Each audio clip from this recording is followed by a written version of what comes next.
Et bonjour à tous, soyez les bienvenus. Vous me connaissez, vous savez que j'aime rire et j'aime blaguer. Mais maintenant, on va rentrer dans la parole et rentrer dans le bonheur et la joie de lire la parole de Dieu et de lire Jésus-Christ lui-même, et de le connaître encore plus. Et on va aller dans Jean chapitre 6, s'il vous plaît. Jean chapitre 6, versets 22 à 35. Jean chapitre 6.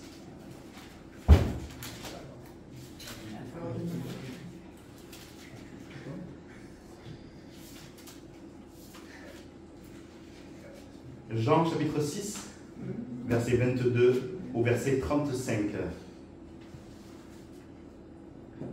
Donc, le contexte, c'est que Jésus, les disciples, ils ont vu Jésus marchant sur la mer et s'approchant de la barque. Voici le contexte. Donc, verset 22. La foule qui était restée de l'autre côté de la mer avait remarqué qu'il ne se trouvait là qu'une seule barque et que Jésus n'était pas monté dans cette barque avec ses disciples, mais qu'ils étaient partis seuls. Le lendemain, comme d'autres barques étaient arrivées de Tibériade, près du lieu où ils avaient mangé le pain après que le Seigneur eut rendu grâce, les gens de la foule, ayant vu que ni Jésus ni ses disciples n'étaient là, montèrent eux-mêmes dans ces barques et allèrent à Capernaum à la recherche de Jésus. Et l'ayant trouvé au-delà de la mer, ils lui dirent: Rabbi, quand es-tu venu ici? Jésus leur répondit: en vérité, je vous le dis, vous me cherchez, non parce que vous avez vu des miracles, mais parce que vous avez mangé des pains et que vous avez été rassasiés. Travaillez, non pour la nourriture qui périt, mais pour celle qui subsiste pour la vie éternelle, et que le Fils de l'homme vous donnera. Car c'est lui que le Père, que Dieu lui-même a marqué de son sceau. Ils lui dirent, que devons-nous faire pour accomplir les œuvres de Dieu? Jésus leur répondit: l'œuvre de Dieu, c'est que vous croyez en celui qui l'a envoyé. Amen. Quel miracle! Donc ils disent: quel miracle fais-tu donc, lui dirent-ils, afin que nous le voyions et que nous croyions en toi? Que fais-tu? Nos pères ont mangé de la manne dans le désert. Selon ce qui est écrit, il leur donna le pain du ciel à manger. Jésus leur dit: en vérité, je vous le dis, Moïse ne vous a pas donné le pain du ciel, mais mon Père vous donne le vrai pain du ciel. Car le pain de Dieu, c'est celui qui descend du ciel et qui donne la vie au monde. Ils lui dirent: Seigneur, donne-nous toujours ce pain. Jésus leur dit: je suis le pain de vie. Celui qui vient à moi n'aura jamais faim, et celui qui croit en moi n'aura jamais soif. Alléluia. Amen, amen. Amen. Alléluia. Pour une fois, je vais vous donner le titre de mon partage, de mon encouragement. C'est le bonheur qui surmonte le péché. Et vous allez comprendre quand je vais...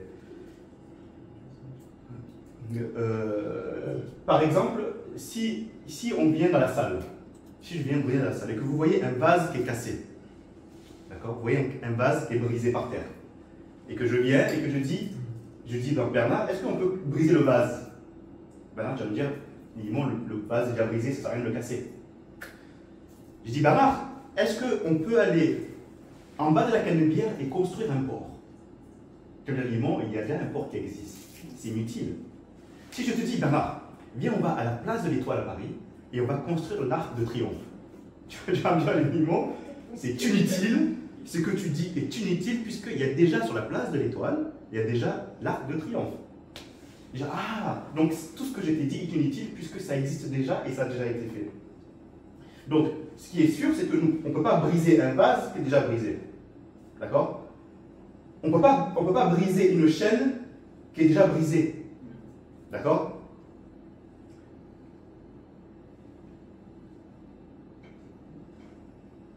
Le psaume 107, nous dit que, le monde vivait dans les ténèbres et qu'ils vivaient dans la misère, ils étaient enchaînés.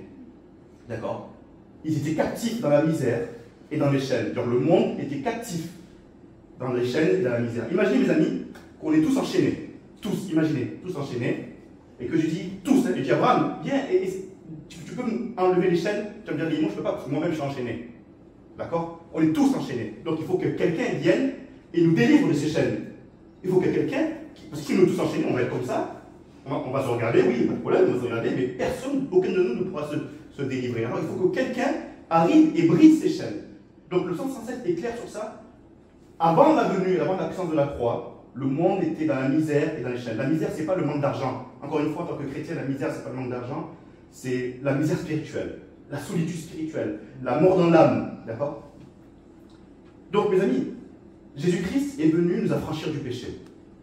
Est-ce que vous croyez que Jésus a brisé les chaînes qui étaient de la mort? Est-ce que vous croyez que Jésus nous a affranchis de la puissance du péché? Est-ce que vous croyez que Jésus a cassé le verrou des reins de fer et a ouvert les portes de la prison? Est-ce que vous le croyez?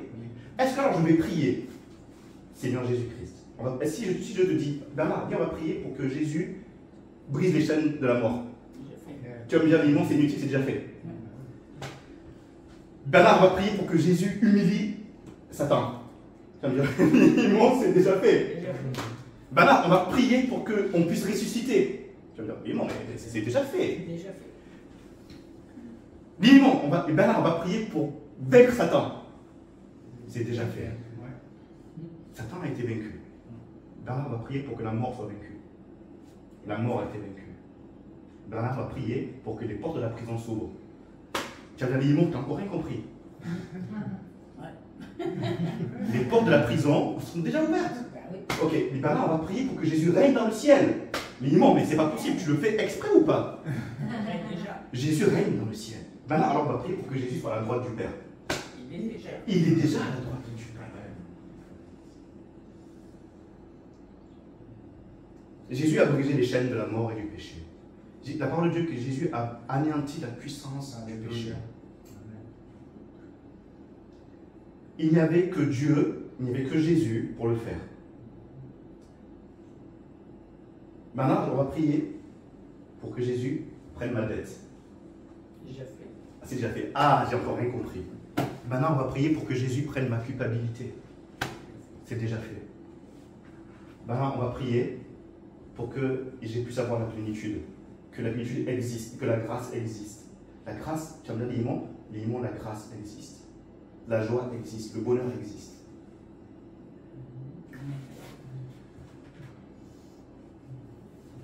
Là, on va prier pour que la colère de Dieu, que Jésus prenne la colère de Dieu. Bon, une dernière fois, c'est Jésus qui a pris la colère de Dieu. C'est son corps qui a été brisé à la croix pour que je sois propice et pour que je sois justice devant le Père. Alors vous avez compris, je ne peux demander à l'Éternel de refaire une deuxième fois ce qu'il a déjà fait. Je ne peux demander à l'Éternel une deuxième fois, si je demande une deuxième fois dans mes prières quelque chose qu'il a déjà fait, ça veut dire que j'ai les yeux fermés. Tout simplement. Si je demande à Dieu de me libérer du péché, alors j'ai bien compris. Mais on va voir quelque chose, vous allez me dire, parce que je sais dans ma tête ce qui se passe. Je sais, peut-être pourquoi on pêche. Je sais ce qui se passe dans ma tête. Jésus, et il y a une bonne nouvelle, j'annonce, Jésus a anéanti le pouvoir du péché. Jésus a anéanti le pouvoir du péché. Mais le péché existe toujours. Le péché existe toujours. Et c'est-à-dire que quand Jésus a anéanti la force du péché, la puissance du péché, c'est-à-dire que par son esprit, il nous a donné la capacité de résister au péché. Il existe une alternative. Il existe une solution. Il existe une autre vie. Il existe alors pour ma vie une autre destinée en Jésus-Christ. Une autre destinée. Ma destinée n'est plus la mort, ma destinée est la vie éternelle en Jésus-Christ. Ma destinée n'est plus la solitude, ma destinée c'est la vie de fidélité avec le Seigneur Jésus-Christ. Ma destinée ce n'est plus la tristesse, c'est la joie du salut en Jésus-Christ. Et nous avons lu Jean chapitre 6, et je parlais de la foi. La foi, mes amis, voilà ce que je me suis permis de décrire. La foi, c'est être satisfait, c'est être heureux de tout ce que Dieu est pour nous en Jésus-Christ. La foi, c'est être heureux de tout ce que Dieu est pour nous en Jésus-Christ. Il y a deux choses à mettre en lumière. C'est que la foi est centrée sur Jésus. Je crois que Jésus est le Fils de Dieu. Je crois que Jésus est mort et ressuscité et qu'il a vaincu la mort. Je crois que Jésus m'aime et qu'il m'a aimé le premier. Je crois que Jésus a accompli toutes choses. Si un jour tu viens me voir, tu me dis, Nimon, Nimon, regarde, je suis allé aux États-Unis et j'ai traversé l'Atlantique. Je vais dire, sois plus précis. Oui, Nimon, j'ai traversé l'Atlantique et je suis allé aux États-Unis. Je dis, non, tu es allé à Marignane, tu as pris l'avion, tu es monté dans un avion et cet avion t'a permis d'aller aux États-Unis. C'est que si la foi est de dire, moi, les Nimon, je suis éternel. Moi, les Nimon, par moi-même, j'ai la force. Moi, les Nimon, par moi-même, j'ai l'intelligence. Moi, par moi-même, j'ai la sagesse. Moi, par moi-même, j'ai la miséricorde. C'est faux.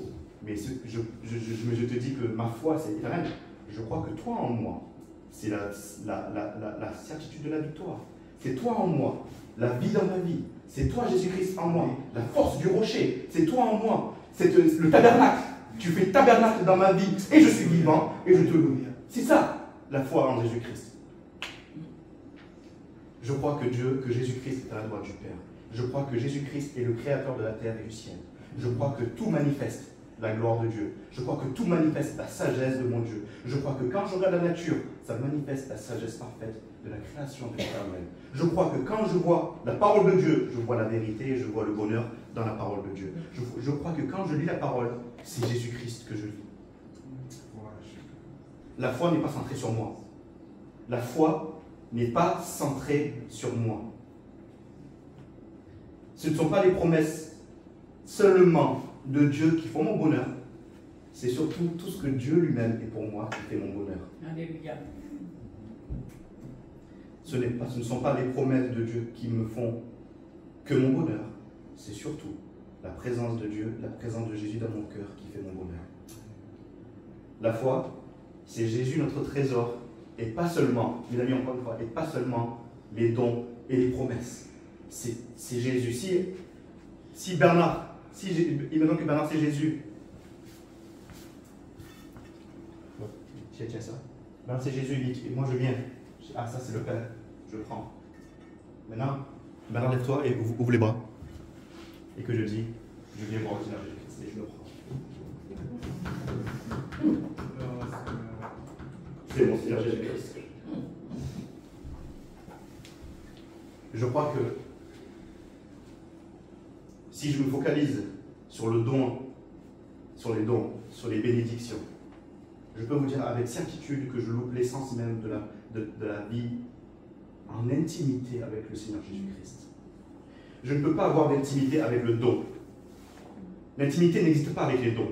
Les dons ne sont pas une intimité. L'intimité, on peut l'avoir qu'avec le Seigneur Jésus-Christ. Si vous prenez une photo de votre mari et vous la mettez devant vous et vous dites aux gens, moi j'ai une intimité avec la photo de mon mari. Non, je n'ai pas d'intimité avec la photo de mon mari. J'ai une intimité avec mon mari. J'ai une intimité avec mon mari, je n'ai pas une intimité avec la photo de mon mari ou bien avec la photo de mes enfants. J'ai une intimité avec mes enfants. Et je n'ai pas une intimité avec le dessin de mon enfant, j'ai une intimité avec celle qui a fait le dessin. Alors, je n'ai pas d'intimité avec les dons, mais j'ai une intimité avec celui qui donne les dons. J'ai une intimité avec celui qui a accompli toutes les promesses. J'ai une intimité avec celui qui a renversé la mort. J'ai une intimité avec celui qui m'a donné la vie. J'ai une intimité avec celui qui m'aime et qui m'a aimé le premier. J'ai une intimité avec celui, mes amis, mère, maman, quand votre enfant est né, dans la salle d'accouchement, le docteur vous met l'enfant dans les bras. Et je suis sûr que vous aimez votre enfant. Mais est-ce que vous avez attendu que votre enfant vous dise « Maman, bravo, oh franchement, tu as transpiré, tu as souffert, c'était long, tu as galéré, tu as cassé les mains de papa, oh papa, bravo, tu as été patient, tu as loupé un match. » Est-ce que vous avez attendu qu'il vous mette un commentaire? Est-ce que vous avez attendu que l'enfant vous dise un commentaire pour dire « Oui, je t'aime » Est-ce que vous avez attendu que l'enfant vous parle, vous fasse un clin d'œil pour vous dire « Maman, j'ai compris que tu as souffert. » Et tu dis « Ah, il a compris. Oh, je l'aime. Je l'aime. Ah, il m'a laissé un commentaire 5 étoiles. Oh, je l'aime. » Jésus n'a pas attendu que je lui fasse un commentaire 5 étoiles pour m'aimer. L'amour de Dieu, c'est que Jésus m'a aimé en premier. C'est ça l'amour de Dieu dans mon cœur. C'est que Jésus m'a aimé en premier. Et qu'est-ce qui se passe? La parole de Dieu dit que, Éternel, parce que j'ai été humilié, Psaume 119, j'ai été humilié. C'est par le fait que j'ai été humilié que maintenant je suis vivant. C'est-à-dire que l'humiliation, c'est que je reconnais que sans toi, je ne peux rien. Et que c'est ton amour en premier qui m'a relevé et qui me donne la joie et la vie. Alléluia. Amen. Le psalmiste de Psaume 119, il dit, oh bon, on verra après ça, on verra après. Nous croyons que Jésus va revenir. Nous croyons que Jésus va revenir.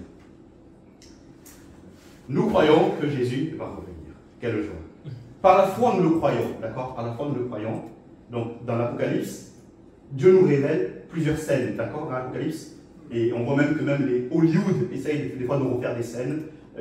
Mais on voit plusieurs scènes, plusieurs événements qui se suivent. La coupe du jugement, les chevaux, les chevaliers, les trompettes, on voit. Et même des fois, même quand on lit, on a même du mal à imaginer, notre cerveau a même du mal à imaginer les scènes.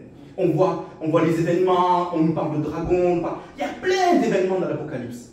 Et quand un chrétien lit l'Apocalypse, souvent, il y en a beaucoup même qui ne lisent pas parce qu'ils ont peur. Je sais pas pourquoi. Il y en a même qui disent que l'Apocalypse, ça ne sert à rien de le lire, c'est pas utile. Mais la question n'est pas là. C'est que on voit les événements qui s'enchaînent. On voit les événements, on voit le jugement, on voit le retour, on voit plein d'événements. Mais il y a une chose que je veux vous dire, amis chrétiens, amis, c'est que au chapitre 21, voilà c'est quoi la foi. Au chapitre 21, verset 3, la parole de Dieu dit que Jean entendit une voix. Il a entendu une voix qui ne venait pas de nulle part, il a entendu une voix qui descendit du trône. Une voix qui est descendue du trône, une voix forte qui disait, voici le tabernacle de Dieu avec les hommes, il habitera avec eux, ils seront son peuple et Dieu lui-même sera avec eux. Je crois que là, ce qu'on lit la parole, lorsqu'on a la foi, on dit, ô Éternel, je descends en lui. Tu es avec moi. Tu es avec moi et tu es pour moi. En Jésus-Christ, je suis aimé. En Jésus-Christ, je suis vivant. En Jésus-Christ, tu me trouves bon. Tu me trouves juste devant toi, Seigneur Jésus-Christ. Éternel Dieu, tu me trouves juste. Mon ami, Jésus est avec toi. Alors, si tu lis l'Apocalypse, Sharon, si tu lis l'Apocalypse, une chose, n'oublie pas, c'est que Jésus est avec toi. Amen. Tous les jours. Jésus est avec toi tous les jours de ta vie. Parce qu'il est fidèle. Il n'est pas un homme pour mentir. Les hommes peuvent vous trahir, mais Jésus ne vous trahira jamais. Jamais.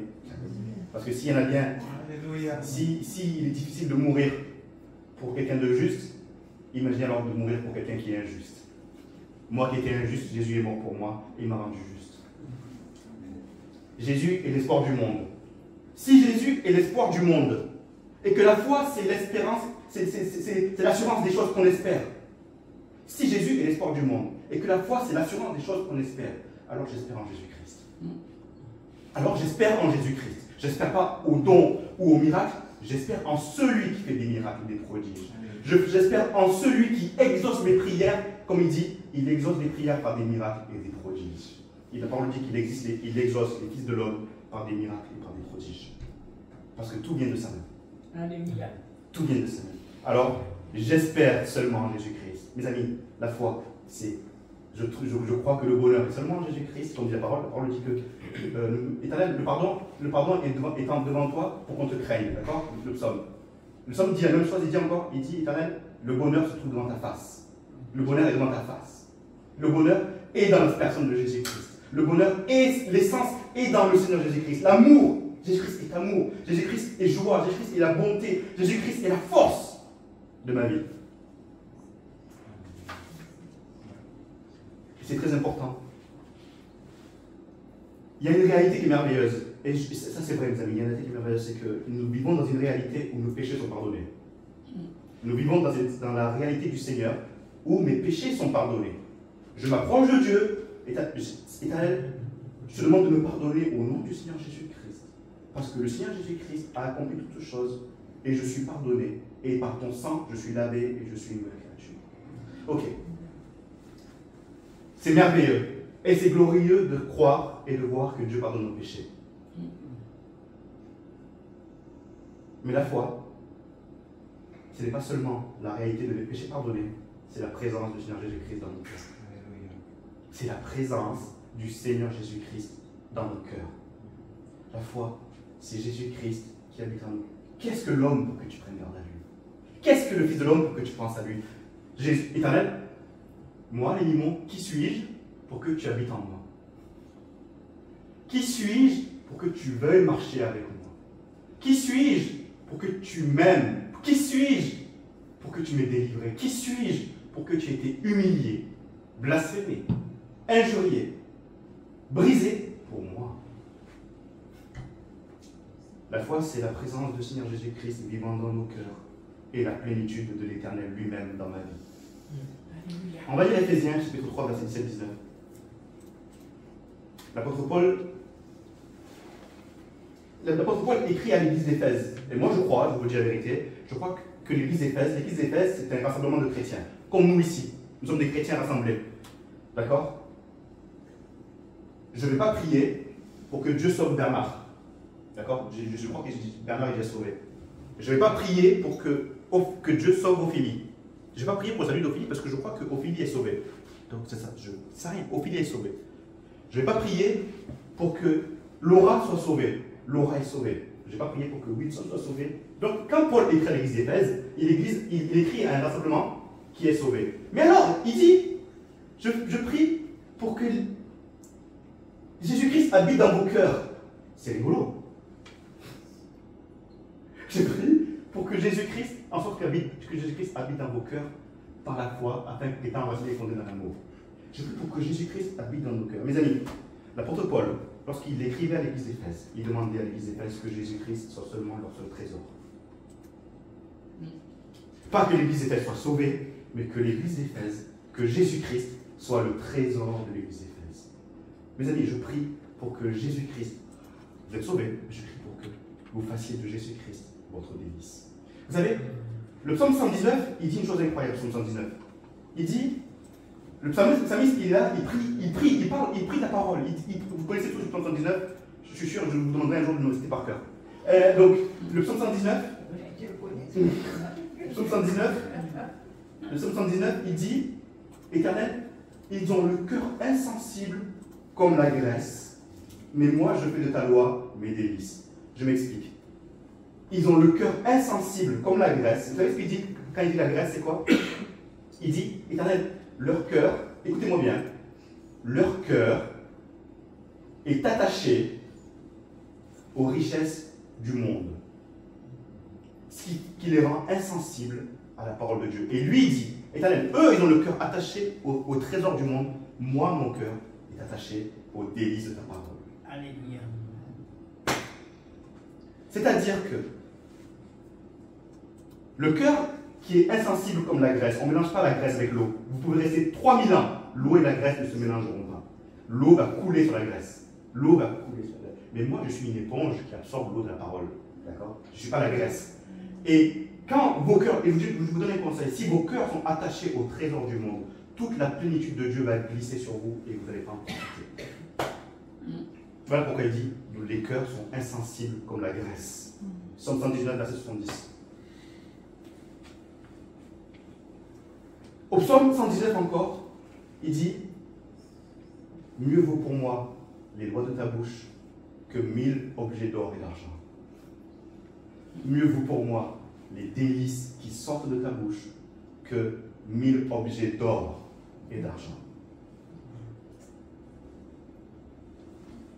C'est-à-dire que tout ce qui sort de la bouche de mon Seigneur Jésus-Christ, de celui qui m'a aimé, qui m'a sauvé, qui m'a délivré, ah, c'est l'amour. Le psalmiste, il dit encore, il dit, Éternel, tes commandements ne sont que justice et fidélité. Si mon cœur est insensible à ça, je verrai les commandements de Dieu comme un fardeau. Comme un fardeau. Et il existe des chrétiens qui voient le commandement de Dieu, parce qu'ils se basent, je ne sais pas sur quoi ils se basent, ils voient le commandement de Dieu comme un fardeau. Ou bien ils vont voir quelqu'un qui applique la parole comme un fanatique. C'est juste, moi si je vois, alors cette personne elle lit le psaume 119, oh ce mec c'est un fou, c'est un fanatique, il n'a rien compris. Il n'a pas compris que d'abord c'est sa vie qui compte, il n'a pas compris que c'est son confort qui compte, il n'a pas compris que c'est sa femme qui compte, il n'a pas compris que c'est son mari qui compte, il n'a pas compris que c'est sa maison qui compte. Il n'a rien compris. Puisque Jésus, il aime qu'on soit béni. Jésus, il aime qu'on soit béni. Jésus, il veut qu'on soit béni. C'est comme ça. Moi, Jésus, il veut que je sois libre. Jésus, il veut que sois libre, que je fasse ce que je veux. Non, Jésus t'a libéré de la mort et du péché pour vivre dans la lumière et être son témoin sur la terre jusqu'à la fin de tes jours. Tout simplement. Si je pêche, je suis esclave du péché. Si je suis Jésus-Christ, je suis esclave de la justice de Jésus-Christ. Il n'existe pas d'entre deux. Il n'existe pas d'entre deux. Et vous vous fourvoyez si vous croyez qu'il existe une zone grisée, une zone tampon qui dit tu vois, waouh, là, et là, je vois qu'Israël est en danger, je suis avec Dieu, là, je vois que là, marché, je vois qu'il manque d'argent, je vais sur le monde, tu vois, là. Ça n'existe pas. Et ça fait de vous des hommes, comme dit l'apôtre Jacques, ça fait de vous des hommes irrésolus. Et l'apôtre Dieu dit que n'attendez rien, homme irrésolu de l'éternel. Je n'ai pas inventé, vous verrez dans Jacques. Quand on est irrésolu, je vous dis même si vous êtes irrésolu, ça ne même pas la peine de parler, parce que Dieu, Dieu a fait une position. Tu te positionnes. Tu te positionnes. J'aime ta parole, ou j'aime pas ta parole. Ou bien, oui, quand on dit non, tu sais, quand Jésus a dit abandonnez vos vies, c'est parce qu'il y a des gens pauvres, donc pour eux c'était facile, c'est le contexte, à l'époque, c'est plus facile d'abandonner sa vie quand on est pauvre. Aujourd'hui, si Jésus viendrait aujourd'hui, il ne dirait pas ça, il dirait autre chose. Donc il y a un contexte. Ok, donc le contexte c'est qu'aujourd'hui, c'est plus difficile, c'est comme j'ai une maison, on dit non, comme j'ai une maison, non, si Jésus vient aujourd'hui, il ne dirait pas ça. Il ne dirait pas abandonne ta maison, il ne dirait pas ça, parce que tu as vu que j'ai fait un crédit, j'ai fait ci. Il ne dirait pas ça, c'est pas possible, il est sage Jésus-Christ. Il ne dirait pas, non, liement, il dirait pas liement, si tu aimes ta femme plus que moi, tu n'es pas digne de me suivre. Mais moi je dis, si je suis ma femme, à quel point elle est belle, il saura pourquoi je suis ma femme. Puisque c'est Jésus qui l'a créé, donc il va comprendre pourquoi je suis ma femme avant lui. Si il a créé mon mari, il va comprendre que je vais suivre mon mari avant Jésus-Christ. Donc je ne comprends pas, c'est une sorte de contexte. C'est une sorte de contexte.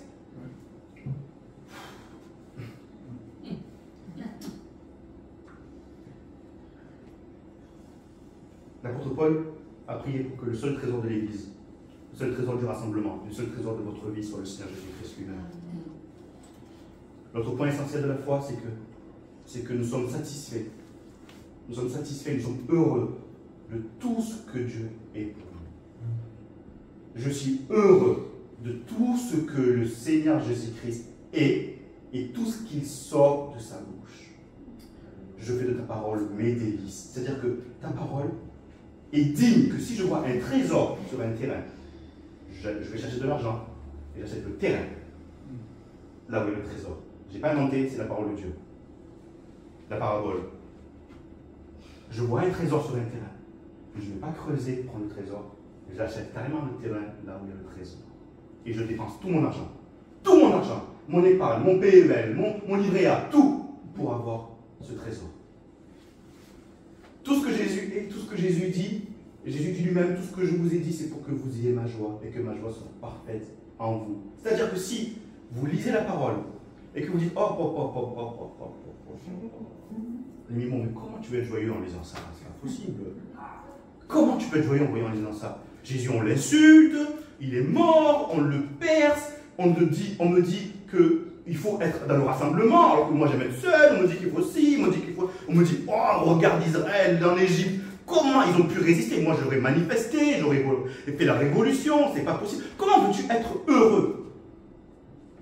Le cœur insensible, comme la graisse, lié au trésor du monde et à la pensée du monde. Mais le cœur, humble.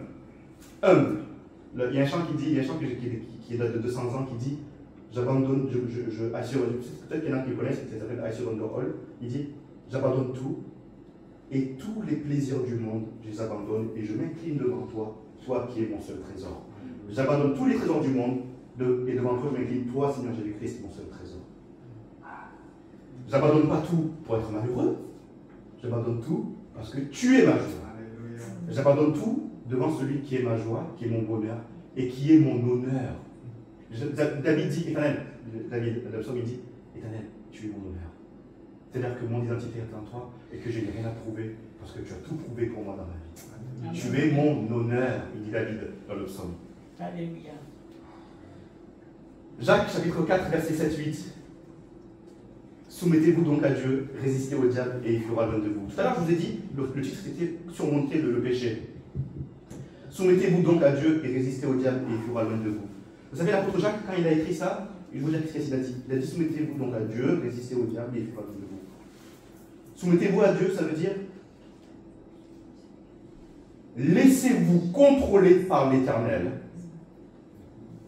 Résistez au diable, ça veut dire opposez-vous au diable. Puisque vous êtes contrôlé par Dieu, vous êtes capable de vous opposer à la pensée du monde, et la pensée du monde fera loin de vous. Alléluia. Soumettez-vous donc. Laissez-vous contrôler par l'Esprit de Dieu. Laissez-vous dominer par l'Esprit de Dieu. Laissez-vous envahir par l'Esprit de Dieu, comme une fontaine qui déborde. Le diable viendra, la pensée du monde viendra. Vous allez lui résister et elle fera loin de vous.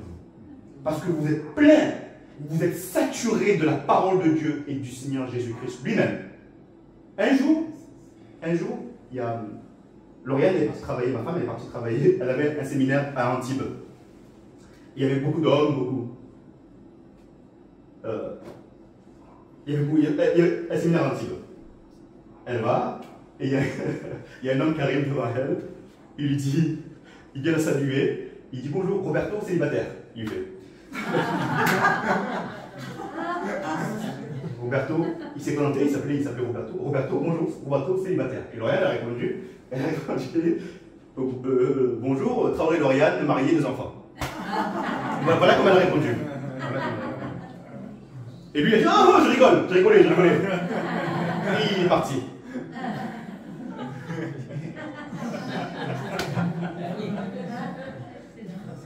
Il est parti, et moi, quand elle m'a raconté ça, j'ai rigolé. Quand elle m'a dit ça, imagine, le gars, il arrive tout confiant, tout serein. Il s'est dit, je suis dans le monde, elle va, il y a une faille, je suis sûr, dans le monde, il y aura des failles, je suis sûr qu'elle, avec son mari, elle n'est pas heureuse. Tout ça, malgré que je vois une alliance, je suis sûr qu'elle n'est pas heureuse, parce que dans le monde, 9 femmes sur 10 ne sont pas heureuses avec leur mari, donc je vais aller voir. Puis, hop, Roberto, célibataire. Lauriane Traoré, mariée, 2 enfants. Ok, voilà.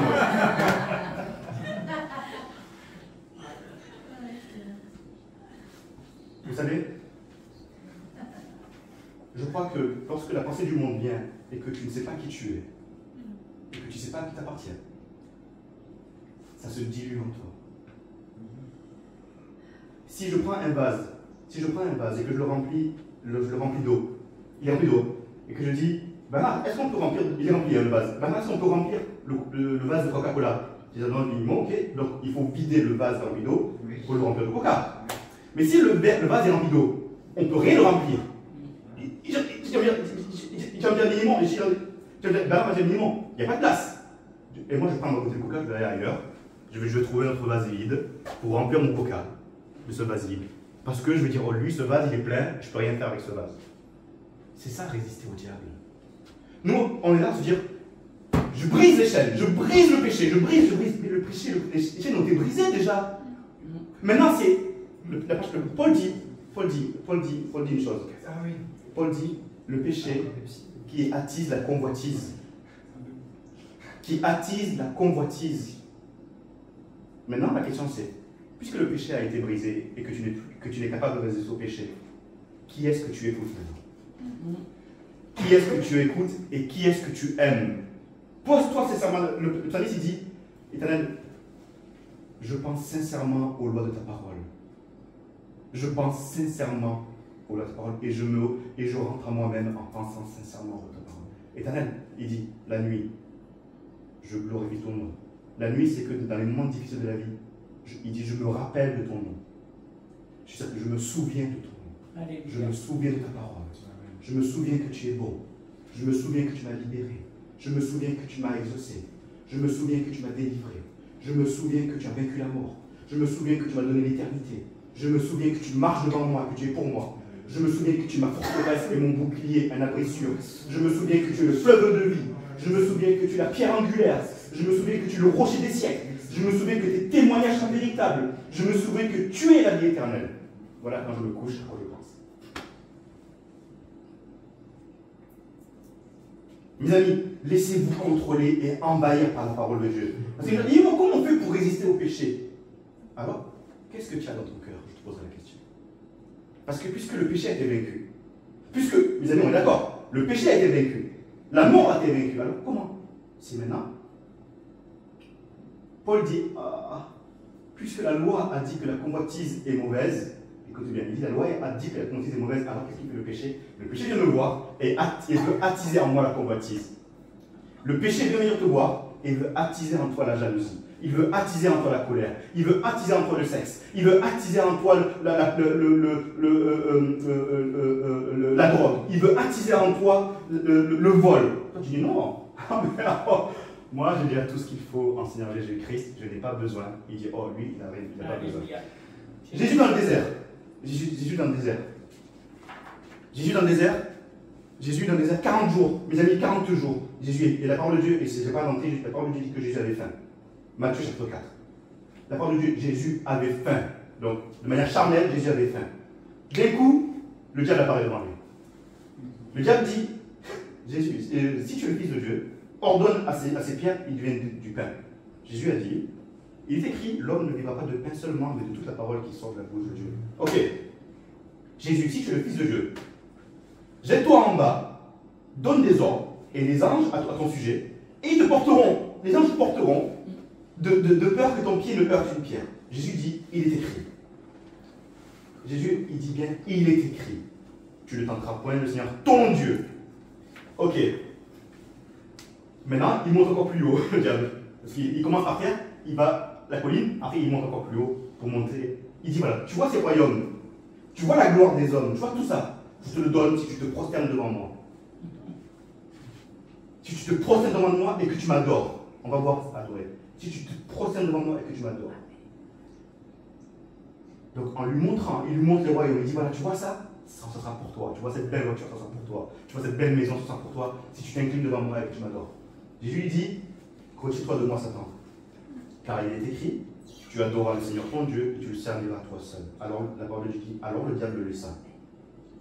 Jésus dit, tu adoreras ton Dieu toi seul. Un jour, quelqu'un vient me voir et m'a dit, Limon, moi j'adore l'unité là. Moi j'ai dit, ok, waouh, j'adore l'unité là. Ça veut dire que la personne, elle aime l'unité là.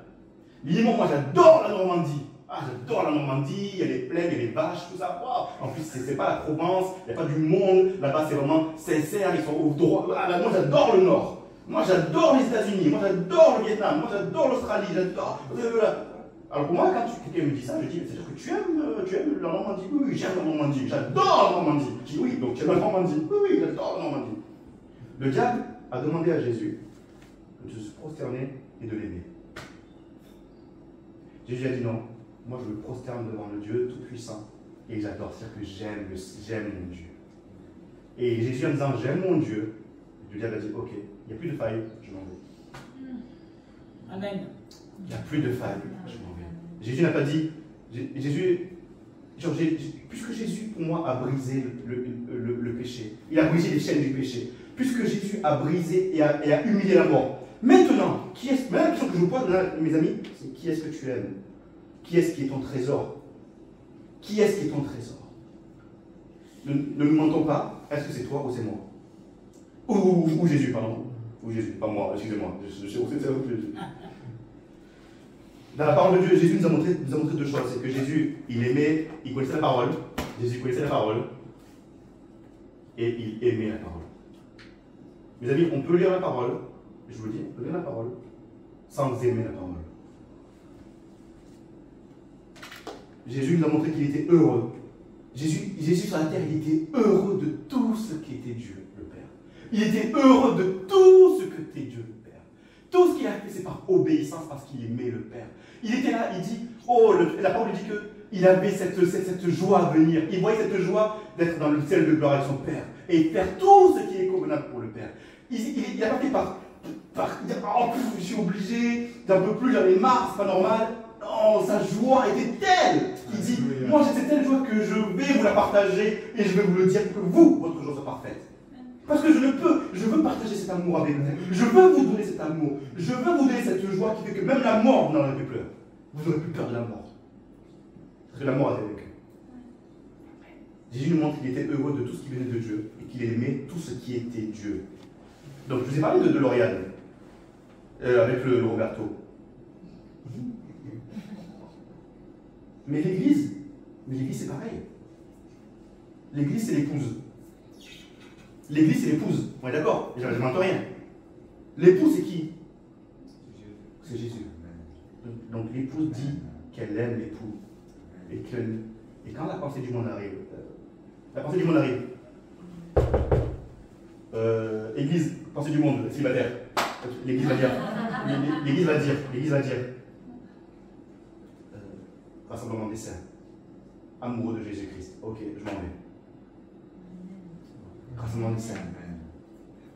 Jésus-Christ, mon époux, celui que j'aime, mon trésor, celui que j'honore, celui qui a ouvert mes bras et je vais vers lui pour manger. Alléluia. Je m'attends, je ne cherche pas les bénédictions, je ne cherche pas les miracles, je ne cherche pas la propriété, je cherche le royaume de Dieu, je cherche la justice et c'est le Seigneur Jésus-Christ que j'ai. Alléluia. C'est-à-dire que je ne cours pas après l'indépendance. L'Église ne court pas après l'indépendance. L'Église ne court pas, parce que je sais que peut-être qu'il y en a qui pensent encore au mur. Je parle du rassemblement. Le rassemblement, il faut faire attention à chaque fois, le rassemblement ne court pas après l'indépendance. Le rassemblement dépend du Seigneur Jésus-Christ. Le rassemblement ne cherche pas l'égoïsme. Et si, encore une fois, je peux me permettre de prendre ça. Mes amis, si je prends ça, je le remplis. Voilà, vous avez vu, on construit l'église. Voilà, je mets ça. L'œuvre, je mets l'œuvre. Je mets mon offrande. Parce que je donne un peu d'offrande, ça. Je viens 3-4 fois par jour au rassemblement, voilà. Voilà, tu vois, Dieu, voilà. Voilà, tu as vu, là, ce pot, il est plein de mes œuvres, de mon argent, de ma patience, de mon écoute. Limon, il a parlé 1 heure. Seigneur, c'est un exploit d'écouter Limon pendant 1 heure. Tu vois, donc tu vois, j'ai mis là, tu vois, c'est un exploit, j'ai mis ça là. J'ai mis ça. Mais ça, vous savez ce que c'est? Ça reste toujours un vase vide. Parce que ce qui remplit ce vase, ça ne peut être que l'amour. Ça ne peut être que l'amour. Ne vous détrompez pas. Ne vous méprenez pas. Soyez juste sincères. Soit vous dites, oui, moi j'aime pas, j'aime. Mais ce vase qui est vous ne tiendra que s'il est rempli et qu'il sature d'amour. Quand la parole de Dieu dit que la mission qui parle de la barbe d'Aaron, vous savez que Aaron était le sacrificateur. Vous savez qui est notre souverain sacrificateur? C'est le Seigneur Jésus-Christ. Et la bénédiction coule du Seigneur Jésus-Christ et elle descend sur son église et elle descend dans ta vie. Alléluia. Parce qu'elle vient du Seigneur Jésus-Christ et elle coule dans ta vie. Parce que le Seigneur Jésus-Christ est ton souverain sacrificateur. Et il remplit mon cœur d'amour, ce qui fait que je n'ai besoin de rien d'autre. Amen. Je n'ai besoin de rien d'autre.